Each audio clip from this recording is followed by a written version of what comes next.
नमस्कार दोस्तों, स्वागत है आप सभी का आपके अपनी YouTube channel online study with DK में। और आज हम आपके लिए लेकर आए हैं पर्यावरण अध्ययन से संबंधित 30 अति महत्वपूर्ण प्रश्न। ये प्रश्न आपको अपनी तैयारी का स्तर जानने के लिए काफी महत्वपूर्ण होंगे और यहाँ पर क्वेश्चन जो है काफी सिलेक्टेड क्वेश्चन है। ये कई बार कई टाइट एग्जाम के अंतर्गत पूछे भी जा चुके हैं। तो चलिए और स्टार्ट करते हैं और देखते हैं आज के हमारे पर्यावरण अध्ययन से संबंधित 30 अति महत्वपूर्ण प्रश्न।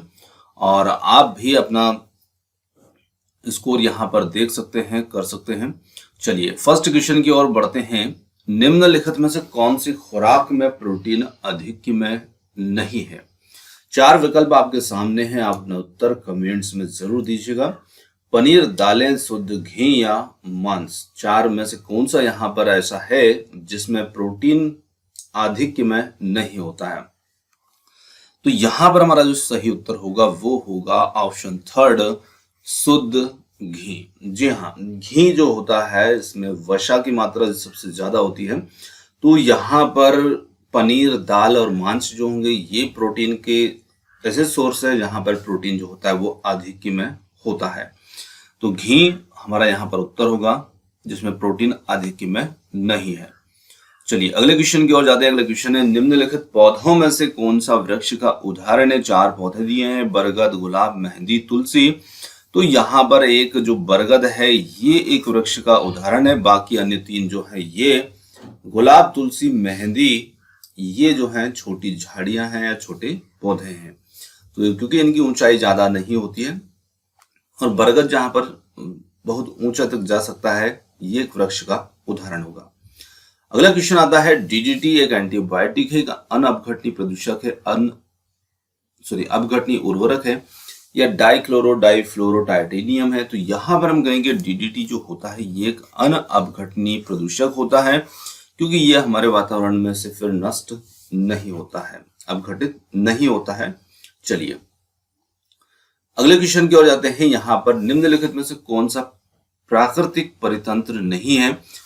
वन, तालाब, बगीचा और झील। तो यदि हम बात करें यहाँ पर वन की, तो वन हमारा प्राकृतिक परितंत्र में आता है, तालाब भी आएगा, बगीचा जो होगा ये मानव निर्मित होता है और यहाँ पर हम अपनी इच्छा अनुसार पौधे लगाते हैं। बाकी इन सभी के अंतर्गत झील वगैरह के अंदर प्राकृतिक रूप से ही जो पौधे होते हैं वो उगते हैं। तो ऑप्शन जो थर्ड होगा ये हमारा उत्तर होगा बगीचा। चलिए अगले क्वेश्चन की ओर जाते हैं। अगला क्वेश्चन है, कोयला, लाइमस्टोन, पेट्रोलियम, जंतु कवच सभी संबंधित हैं। ऑक्सीजन चक्र, फास्फोरस चक्र, नाइट्रोजन चक्र या कार्बन चक्र। तो देखिए ये सभी जो होते हैं ये कार्बन चक्र से संबंधित होंगे क्योंकि इन सभी के अंदर जो होता है कार्बन होता है। चलिए अगले क्वेश्चन की ओर जाते हैं। अगले क्वेश्चन है, निम्नलिखित में से कौन सा अजैव कारक नहीं है? तो अजैव कारक जो नहीं है मतलब कि जो जैव है उसे हमें पहचानना है। सूर्य का प्रकाश अजैव कारक होगा, जल अजैव कारक होगा, अपघटक जो होंगे जैव कारक होंगे और ताप यहाँ पर अजैव कारक। अब अपघटक जो होता है इसके अंतर्गत आते हैं सूक्ष्म जीव। तो यहाँ पर ऑप्शन जो थर्ड होगा ये हमारा उत्तर हो जाएगा अपघटक। अगला क्वेश्चन है, प्राकृतिक संसाधन होते हैं जल, खनिज, लकड़ी, उपरोक्त सभी। तो देखिए जल, खनिज, लकड़ी और ये सभी ही हमारे प्राकृतिक संसाधन के अंतर्गत आते हैं। ऑप्शन फोर्थ बन जाएगा यहाँ पर इसके लिए सही उत्तर। अगला क्वेश्चन आता है, धातु के अमलगम में दूसरा तत्व होता है। तो धातु का अमलगम कहने का मतलब है कि अमलगम जहां भी आ जाता है तो आप समझ जाइए कि उसमें एक तत्व पारा होगा और दूसरा यहाँ पर कोई भी धातु हो सकती है। जिस धातु का हम अमलगम बनाएंगे तो उसमें एक दूसरा तत्व पारा जरूर होगा। तो यहाँ पर उत्तर बन जाता है हमारा पारा, ऑप्शन फोर्थ। अब मान लीजिए पारा है और पारे को चांदी के साथ में मिलाया जाता है तो चांदी धातु ले लेंगे और दूसरा तत्व यहाँ पर पारा हो जाता है ना। तो इस प्रकार से पारे के साथ और अन्य किसी धातु के साथ में मिलकर बना हुआ जो मिश्रण है उसे अमलगम कहा जाता है। अगला क्वेश्चन आता है, किस सिंचाई प्रणाली में सर्वाधिक जल संरक्षण होता है? तो जल संरक्षण की बात करें तो जल का बचाव सबसे ज्यादा कौन सी सिंचाई की प्रणाली में होता है? ये हमें इसमें ढूंढना है। चड़स, ट्यूबवेल, बूंद सिंचाई, फव्वारा। तो देखिए चड़स जो है ये पुराने समय में जो होती है सिंचाई, जो जब ये मोटर पंप वगैरह नहीं हुआ करते थे तो उस समय चड़स से बैलों के माध्यम से पानी की जो होती है सिंचाई की जाती थी। तो ये प्राचीन पद्धति के अंतर्गत, तकनीक के अंतर्गत आती है, जो कि अब पूरी तरह से विलुप्त ही हो चुकी है। और यहाँ पर ट्यूबवेल बूंद सिंचाई फव्वारा ये वर्तमान के अंतर्गत हम देखते हैं। तो इसमें जो बूंद सिंचाई होती है, जिसे हम ड्रिप सिंचाई के नाम से भी जानते हैं, ये जल संरक्षण सबसे ज्यादा इसमें हम कर सकते हैं। तो ऑप्शन थर्ड होगा यहाँ पर हमारा उत्तर। और जहां पर हमारे पास पानी की मात्रा भी यदि हमारे पास कम होती है तो भी हम इसका उपयोग कर सकते हैं। चलिए अगला क्वेश्चन आता है, रेशम की रासायनिक प्रकृति होती है कार्बोहाइड्रेट, वसा, प्रोटीन या वशी अम्ल। तो बात करें रेशम की, यदि हम रासायनिक प्रकृति की, तो रेशम जो होता है ये एक प्राकृतिक प्रोटीन फाइबर होता है। तो ये ऑप्शन थर्ड बन जाएगा। यहाँ पर इसकी जो रासायनिक प्रकृति होगी वो होगी प्रोटीन की, जो कि फाइब्रोइन से बना होता है। चलिए अगला क्वेश्चन आता है, यहाँ पर रासायनिक अभिक्रिया के संदर्भ में कौन सा कथन सही है, ये पहचानना है। सभी रासायनिक अभिक्रियाएं उत्क्रमणीय होती है, जरूरी नहीं सभी उत्क्रमणीय हो, कुछ अनुत्क्रमणीय भी हो सकती है। सभी रासायनिक परिवर्तन के दौरान ऊर्जा अवशोषित होती है, तो ये भी जरूरी नहीं कि सभी में ऊर्जा अवशोषित ही की जाए, कुछ में अवशोषित होती है तो कुछ में उत्सर्जित होती है। थर्ड, यहाँ पर रासायनिक अभिक्रियाओं में रासायनिक बंधों का टूटना और बनना होता है। और फोर्थ है उपरोक्त सभी। तो देखिए सभी को हम सिलेक्ट कर नहीं सकते, क्योंकि दो विकल्प जो हैं वो ऐसा भी हो सकता है वैसा भी हो सकता है इनमें। परंतु थर्ड की यदि बात करें, रासायनिक अभिक्रियाओं में रासायनिक बंधों का टूटना व बनना होता है, तो बिल्कुल सही बात है। रासायनिक अभिक्रियाएं जो होती है वहां पर रासायनिक बंध का टूटना और बनना होता है। ऑप्शन थर्ड बन जाएगा उसमें उत्तर। अगला क्वेश्चन आता है, नाइट्रोजन स्थिरीकरण के विपरीत नाइट्रोजन चक्र का भाग है।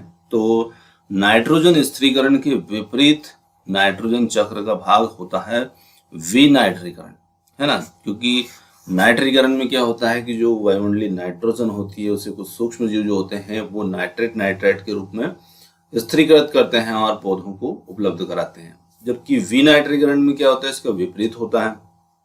जो नाइट्रेट नाइट्राइट होते हैं उन्हें N2 के रूप में मुक्त कर दिया जाता है। तो इस प्रकार से नाइट्रीकरण और विनाइट्रीकरण एक दूसरे के विपरीत क्रियाएं हैं।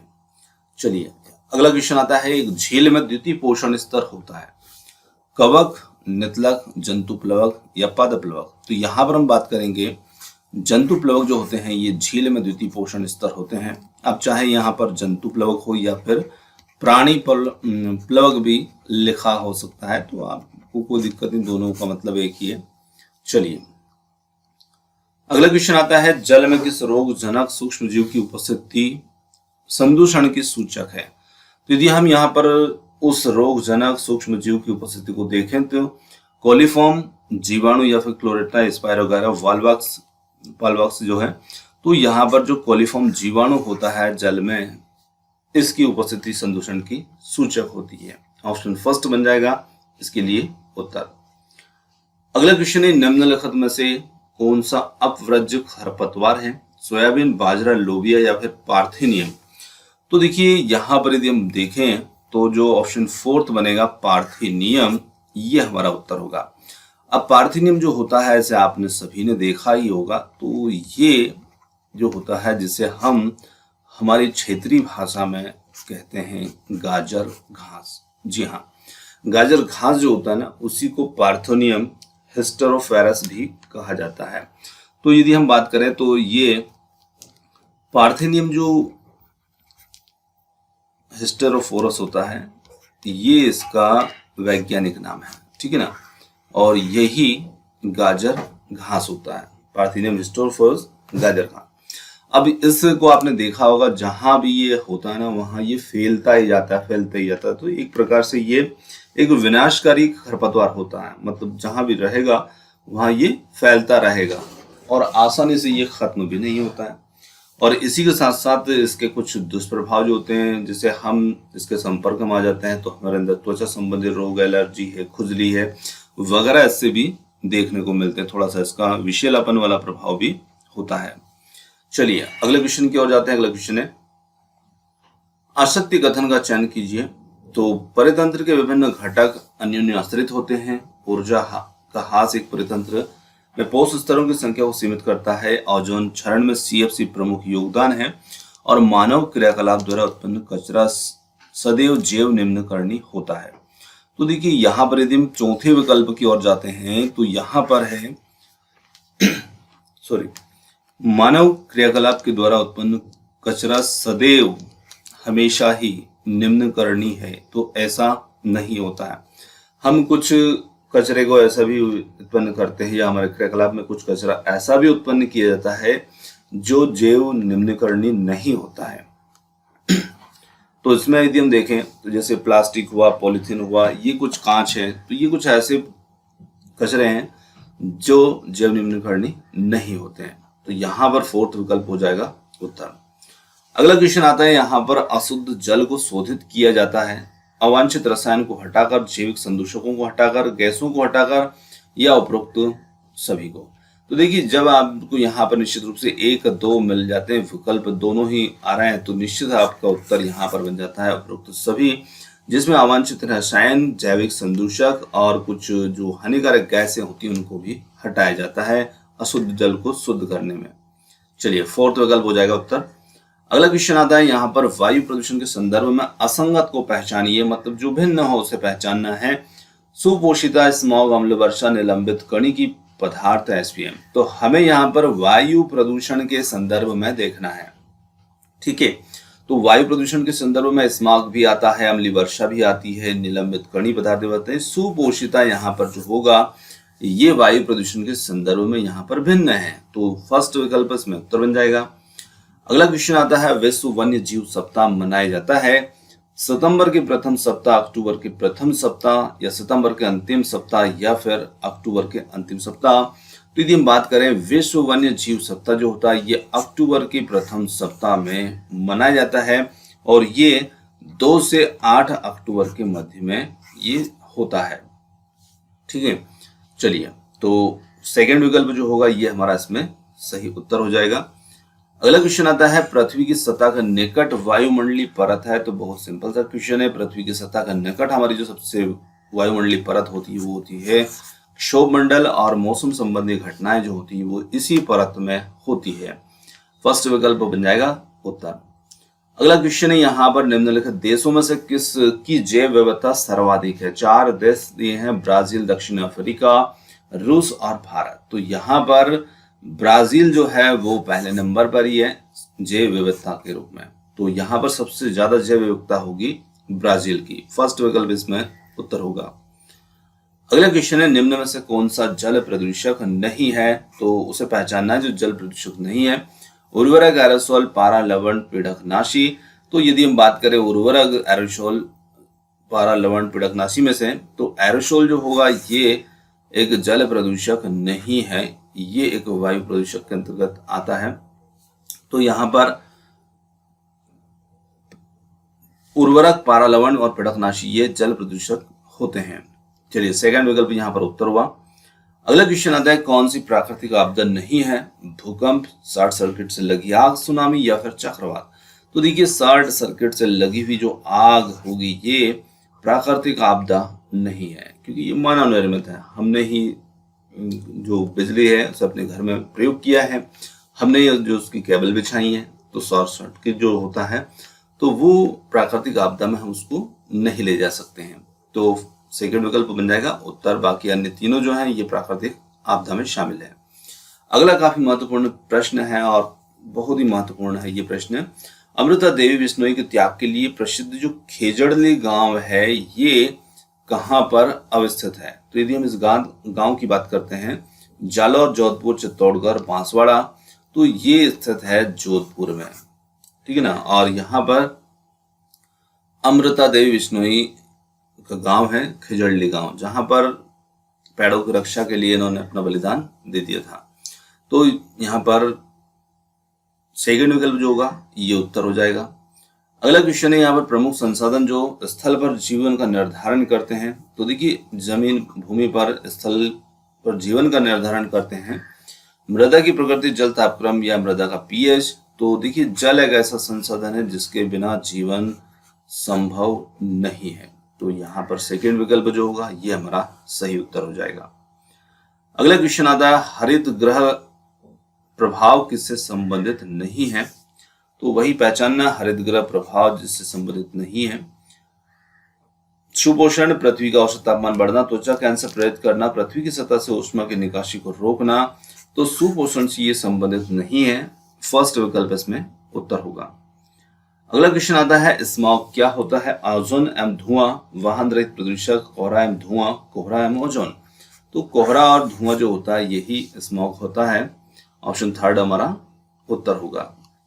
अगला क्वेश्चन जो है यह निम्नलिखित विकल्पों में से कौन से पर्यावरणीय मुद्दे हैं? जल संरक्षण, कचरा निस्तारण, जनसंख्या वृद्धि।